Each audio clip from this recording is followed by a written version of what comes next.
During World War II, a variety of weapons were utilized by both the Axis and Allied powers.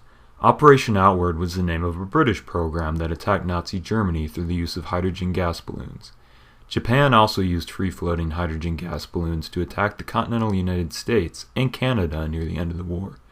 The Japanese fire balloons only totaled around 9,300, while the British Operation Outward released 99,142 balloons during its run. The British balloons were simple hydrogen balloons and cheap to produce. They had to travel a much shorter distance than their Japanese counterparts and flew at a much lower altitude. The balloons carried either a trailing steel wire that would damage power lines upon impact, or socks filled with flammable material to set fires to forests and farmland. Of the balloons released, 53,343 carried incendiaries, while 45,599 carried the steel wires. The idea to release these balloons across the English Channel into Nazi-controlled territories was initially inspired by the use of barrage balloons. Barrage balloons were stationary balloons used in England to protect against enemy aerial attacks. The balloons of Operation Outward were made of latex rubber and about 2.4 meters or 7.9 feet in diameter when inflated.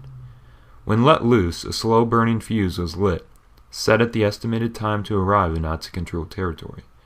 The first balloon launches took place in March 1942, and within days reports were coming in of forest fires near Berlin.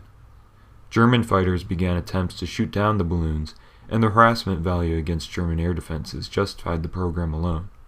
The balloons of Operation Outward were launched primarily by members of the Women's Royal Naval Service. One of the program's greatest successes came when in July 1942, a wire-carrying balloon struck a high-voltage power line near Leipzig, causing a failure in the circuit breaker at a power station. This set a fire that destroyed the station. By August 1942, over 1,000 balloons were being launched per day. A few of the devices blew back into Allied territories, causing minor damage in Sweden and the United Kingdom. Once Allied troops made their invasion at Normandy in June 1944, the balloon releases declined and the last of the balloons were launched a few months later in September. If you enjoyed this video, be sure to hit the like button and subscribe to our channel for future videos. You can also like our Facebook page for updates there. You can check out another video on the Japanese fire balloons released against the United States and Canada right here. Thanks for watching.